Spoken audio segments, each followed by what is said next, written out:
Bismillahirrahmanirrahim. Assalamualaikum warahmatullahi wabarakatuh.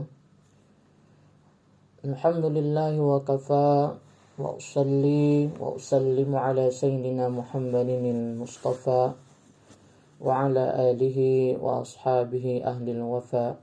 Asyhadu an la ilaha illallah wahdahu la syarika lah wa asyhadu anna Muhammadan abduhu wa rasuluh.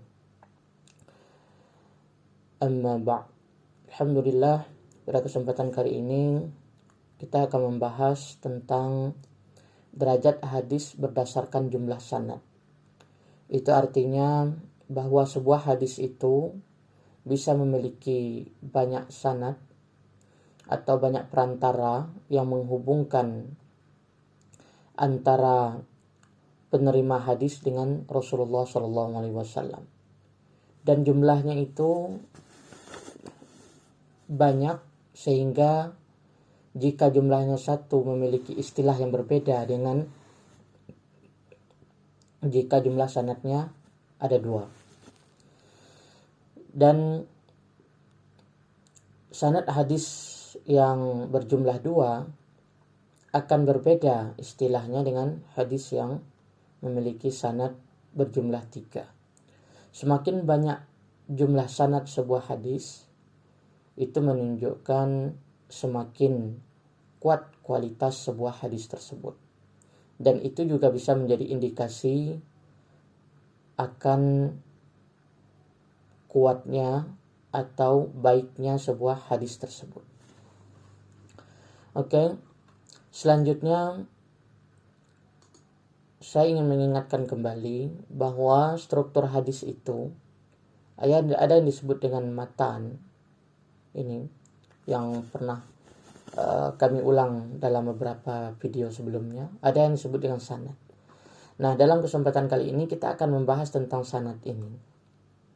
Ketika berbicara tentang derajat hadis berdasarkan jumlah sanad, itu artinya yang menghubungkan matan ini dengan Rasulullah ada beberapa sanad. Misalnya Rasulullah menyampaikan kepada beberapa orang sahabat, misalnya 10 sahabat. Kemudian ke 10 sahabat itu masing-masing memiliki murid dan mereka menyampaikannya kepada para tabi'in. Dan para tabi'in ini masing-masing menyampaikan pula kepada para tabi'in. Nah, begitu seterusnya sampailah kepada para pengumpul hadis. Misalnya di dalam hadis ini yaitu Imam Bukhari. Nah, jika sanad ini berjumlah satu, maka hadisnya memiliki istilah sendiri. Jika sanad hadisnya ini ada dua, maka juga memiliki istilah tersendiri. Begitupun tiga dan seterusnya. Selanjutnya, kami ingin mengulang kembali bahwa derajat hadis itu, jika dilihat dari sanadnya itu ada tiga macam. Yaitu ada yang disebut dengan hadis mutawatir, ada yang disebut dengan hadis masyhur, ada yang disebut dengan hadis ahad. Nah, ketiga hadis inilah yang akan kita bahas pada kesempatan kali ini.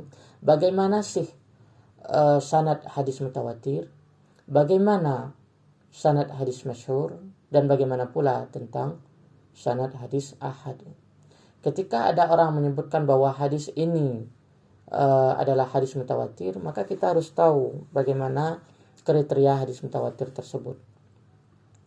Atau jika ada yang menyebutkan bahwa ini hadis masyhur, maka kita pun wajib tahu apa yang dimaksud dengan hadis masyhur tersebut.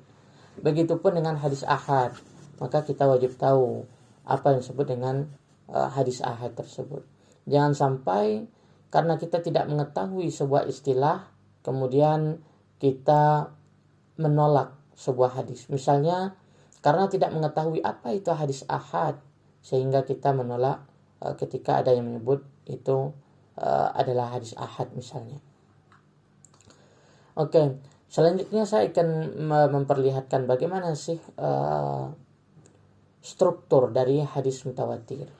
Nah, di dalam slide kali ini saya mencantumkan ada hadis mutawatir dan ada hadis masyhur. Apa itu yang disebut dengan hadis mutawatir? Bagaimana sanad dari hadis mutawatir? Sanad dari hadis mutawatir itu adalah ketika ada sebuah hadis yang memiliki sanad yang sangat banyak dan sehingga tidak terhitung jumlahnya. Atau ada yang menyebutkan jika sanadnya itu lebih dari 10. Tapi biasanya lebih cenderung kepada sebuah hadis yang diriwayatkan oleh banyak orang yang mereka itu tidak mungkin sepakat untuk berdusta. Dan saking banyaknya sanad tersebut sehingga para peneliti hadis terkadang hanya memilih beberapa riwayat saja.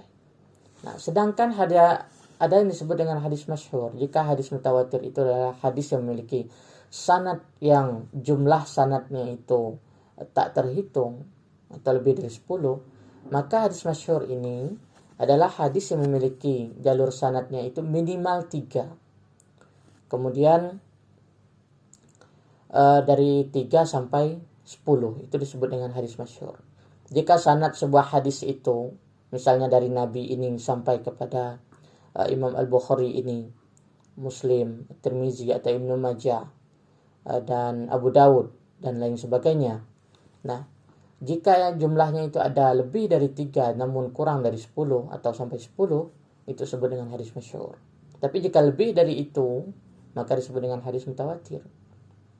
Nah, ini adalah bagian misalnya bahwa Nabi itu menyampaikan sebuah hadis, kemudian didengarkan oleh sahabat pertama, sahabat kedua, sahabat ketiga. Masing-masing sahabat ini menyampaikan kepada perawi kedua, misalnya kita anggaplah di sini tabi'in, di sini tabi'in juga, mereka menyampaikan kepada tabi'in. Dan tabi'in ini juga menyampaikan kepada tabi'in dan seterusnya sampai kepada Imam Tirmizi, Imam Bukhari dan Imam Muslim. Nah, ketika sanadnya ini memiliki jalur masing-masing dan itu berjumlah 3, maka disebut dengan hadis masyhur. Tapi ketika lebih dari 10, maka disebut dengan hadis mutawatir. Nah, bagaimana dengan hadis ahad? Hadis ahad itu memiliki 2 kriteria. Ada yang disebut dengan hadis ahad yang dikategorikan dengan hadis aziz, yaitu hadis yang memiliki 2 jalur sanad. Sanadnya itu ada 2 jalur. Misalnya sebuah hadis yang sama-sama terdapat dalam Sahih Bukhari dan Sahih Muslim, dan hadis ini berbicara tentang hal yang sama.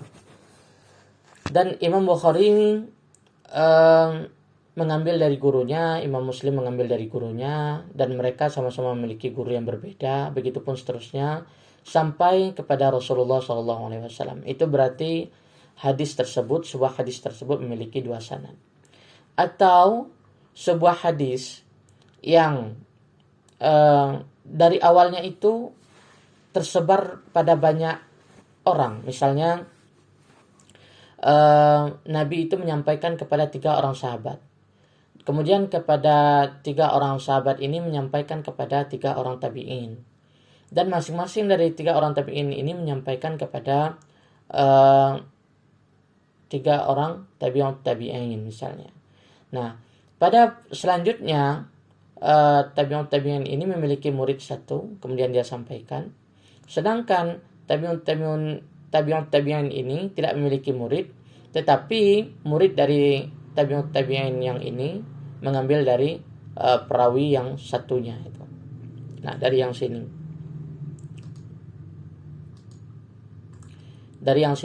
Sehingga jalurnya itu pada awalnya itu terdapat 3 jalur, tetapi pada prosesnya tinggal 2 jalur. Maka ini disebut dengan hadis ahad aziz. Kenapa disebut dengan hadis ahad aziz?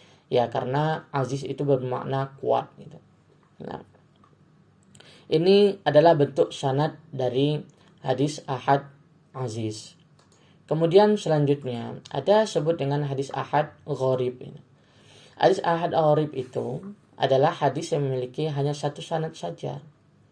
Misalnya Nabi menyampaikan sebuah perintah, atau para sahabat meriwayatkan tentang sifat Nabi atau sesuatu yang dikerjakan oleh Nabi.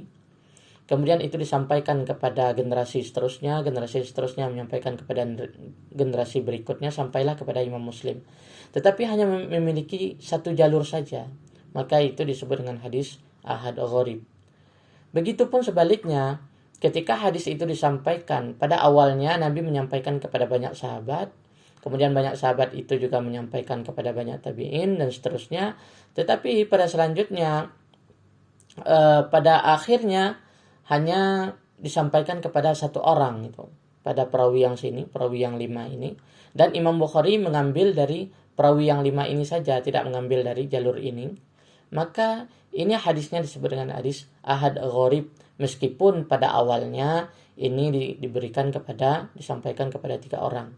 Harusnya jika Nabi itu menyampaikan kepada 3 orang itu kan adalah hadis masyhur seperti yang kita bahas tadi. Tetapi peristiwanya menjadi berbeda ketika pada akhir periwayatannya itu hanya tertumpu pada satu orang saja, yaitu pada perawi kelima ini. Sehingga Imam Bukhari hanya mengambil dari sini, maka hadisnya pun menjadi hadis ahad gharib. Nah, itu yang kita perlu pahami, bahwa ketika ada yang menyebutkan sebuah hadis mutawatir, maka kita harus tahu bahwa yang dimaksud adalah hadis yang memiliki sanad yang sangat banyak. Kemudian ada masyhur, yaitu hadis yang memiliki sanad dari 3 sampai 10. Kemudian ada hadis ahad, yaitu hadis yang memiliki sanad 1 atau 2 yang memiliki istilah yang berbeda. Semakin banyak sanad hadis, maka semakin baik kualitas sebuah hadis tersebut. Dan salah satu yang menjadikan kesohihan atau kekuatan sebuah hadis, diterimanya sebuah hadis itu adalah banyak atau tidaknya hadis itu diriwayatkan oleh para perawi. Mungkin sekian yang bisa kita sampaikan pada kesempatan kali ini. Kurang lebih mohon maaf. Wassalamualaikum warahmatullahi wabarakatuh.